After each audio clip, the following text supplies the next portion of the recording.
Paz e bem, meus irmãos e minhas irmãs. Estamos na segunda-feira da 7ª semana da Páscoa, dia 18 de maio.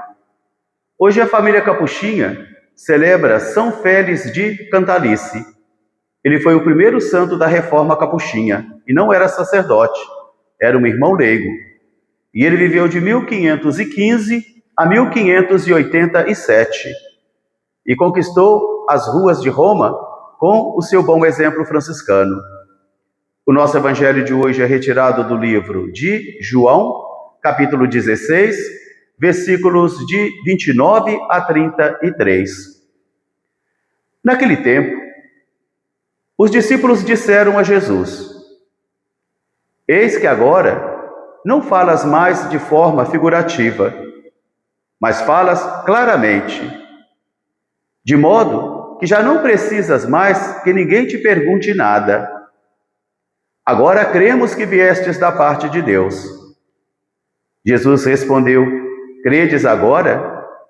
Pois eu vos digo, eis que virá a hora e já chegou, em que vos dispersareis e me abandonareis. Mas eu não estarei só, porque o meu Pai estará comigo. E eu vos digo estas coisas agora, para que quando aconteçam permaneçam firmes. Porque terão muitas tribulações neste mundo. Porém eu vos digo, coragem, tenham fé, eu venci o mundo. Palavra da salvação. Meus irmãos, minhas irmãs, estamos entrando nos momentos finais do tempo pascal, do chamado ciclo pascal, que iniciamos na quarta-feira de cinzas com a imposição das cinzas e as palavras poderosas do profeta Joel: rasgai os vossos corações e não as vossas roupas. Voltai ao Senhor com jejuns, com oração e com esmolas, para que, quem sabe, Ele se compadeça de vós e vos perdoe todos os pecados e vos purifique. Porque o tempo da Páscoa é sempre um tempo de renovação espiritual. É a oportunidade que a liturgia e a igreja oferecem a mim e a você a uma renovação espiritual anualmente, ainda que a exigência seja diária, porque cada dia que nasce é um dia de renovar a nossa esperança, renovar a nossa vida e também renovar a nossa fé. Mas esse tempo solene, chamado de Páscoa, é uma provocação para mim e para você, de tal modo que a liturgia vai nos envolvendo lentamente, pouco a pouco, para que, quem sabe, aquele provérbio latino se realize: água mole em pedra dura, tanto bate até que fura. Porque o coração humano é uma terra inconstante. Um dia ama, outro dia não ama. Um dia quer, outro dia não quer. Um dia crê, no outro dia não crê. A primeira leitura de hoje dos Atos dos Apóstolos, nós encontramos o apóstolo Paulo chegando ali numa cidade de Corinto. O Apolo já estava ali batizando com o batismo de João Batista, e Paulo pergunta: receber o Espírito Santo? E eles dizem: nós nunca ouvimos falar do Espírito Santo, nunca ouvimos falar dele. Mas qual batismo que vocês receberam? O batismo de João Batista, batismo de purificação, batismo de água. E Paulo diz: mas esse batismo é um batismo de conversão? Depois Paulo orou sobre eles, impôs as mãos e eles receberam o Espírito Santo e começaram a profetizar. Porque sem o Espírito Santo, nem eu e nem você poderemos proclamar o senhorio de Jesus. Sem o Espírito Santo, nem eu e nem você nos renovaremos constantemente na fé. E sem o Espírito Santo, nem eu e nem você permanecemos no caminho.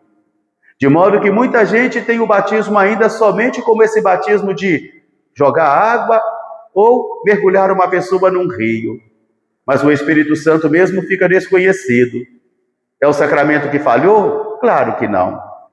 É a graça de Deus que falhou? Também claro que não. Mas é o tipo de solo do coração dos homens e das mulheres, cuja semente fora lançada, mas que talvez ainda não tenha sido uma terra favorável para crescer.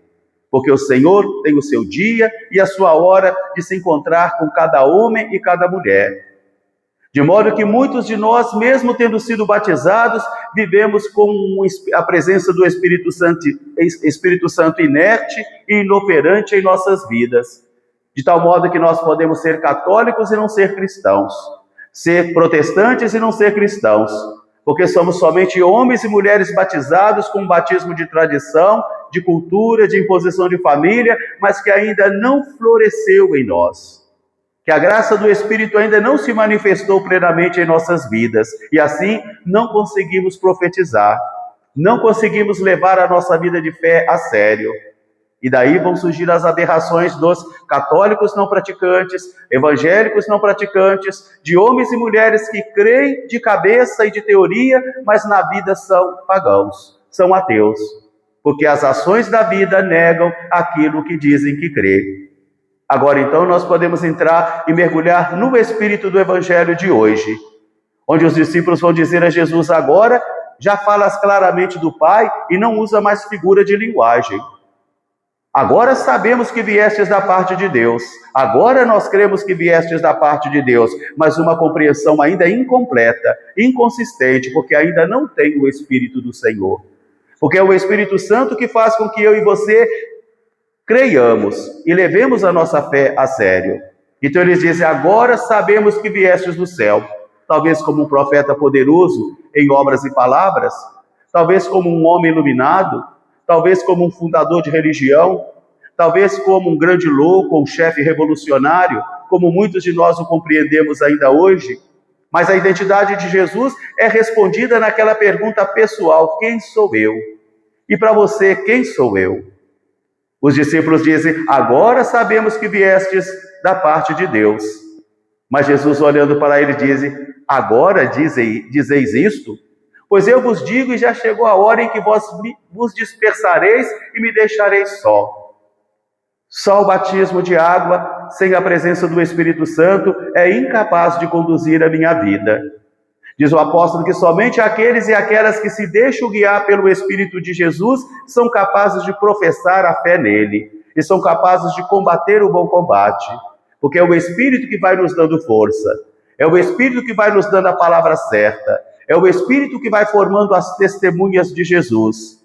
Caso contrário, diante das provações da vida, dos sofrimentos, das decepções, das perseguições, das calúnias, do cansaço, da doença, dos escândalos, todos nós também nos dispersamos e abandonamos Jesus sozinho e deixamos só.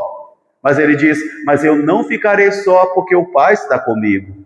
E eu digo a vocês essas coisas agora, antes que aconteça, para que vocês se mantenham firmes, porque no mundo tereis muitas tribulações.